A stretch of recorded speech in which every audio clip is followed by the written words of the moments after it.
Sur les générations futures, qu'est-ce que vous pensez? Est-ce que vous pensez que les générations futures seront capables, sont en capacité de relever les défis écologiques et humains de ces prochaines décennies? C'est une vaste question, mais rapidement, est-ce votre point de vue sur ces générations? Est-ce qu'elles sont en capacité? Ah, on n'a pas le son. Et quand vous êtes en situation de cultiver votre jardin, faites-le. Et vous allez voir que c'est plein d'initiations que de cultiver un jardin. Parce que ça nous relie à la terre-mère, d'abord, celle qui est indispensable à la vie. Vous apprenez énormément de choses à travers les phénomènes de la vie. J'ai peur qu'on soit un peu trop dans les concepts et dans les idées, pas assez dans la... Donc pour moi, je dis cultiver son jardin, c'est un acte politique, c'est un acte d'initiation, c'est un acte de renouer avec, au-delà des théories générales et des concepts généraux, avec une réalité de la vie vivante.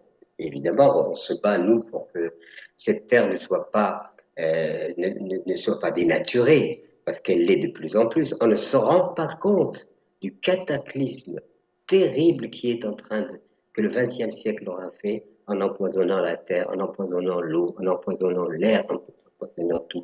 Donc je ne pense pas que l'initiation soit uniquement parce qu'on va faire de beaux concepts bien esthétiques, bien jolis, qu'on entend et qu'on est content d'entendre, et après on demande qui a gagné le dernier match. C'est pas comme ça que ça va se faire. Et c'est pour ça que je pense qu'il y a véritablement une révolution par la bêche, vous voyez.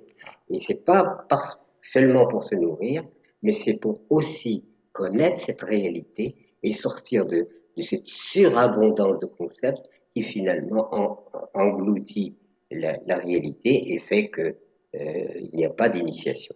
Alors évidemment, Et quand on aura c'est plus facile pour des gens vu, qui quand sont on proches de la aura nature. C'est plus facile que pour certains citadins, malheureusement, qui n'ont pas forcément accès comme ça à leur petit jardin, à un cours d'eau pour aller pêcher. Je ne sais pas, c'est pas. excusez-moi, mais c'est tellement important. Je pense qu'il faut que ça devienne une politique Oui, voilà. et que dès l'école, les écoles soient dotées d'un jardin. Et vous allez voir que les enfants vont apprendre énormément à travers ça. Ne serait-ce que le miracle de la vie avec des graines que l'on met en terre. On met une graine de tomate en terre, on a des kilos de tomates. C'est magique. Et bien ça, Oui, oui, l'éducation devrait le mettre dans, dans les priorités, la dans les base de priorités. l'initiation de l'enfant Ouais. à la réalité tangible. Sinon, les concepts. Les bibliothèques sont pleines à craquer. De Je concept. participe de concepts.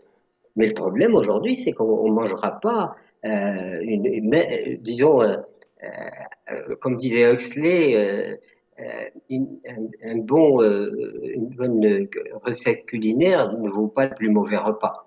Donc il faut arriver maintenant à avoir une approche concrétisée de plus en plus parce que nous sommes complètement noyés dans les concepts. Voilà mon point de vue. Je le dis avec respect, mais je le dis avec force. Eh Il faut ben, maintenant être concret.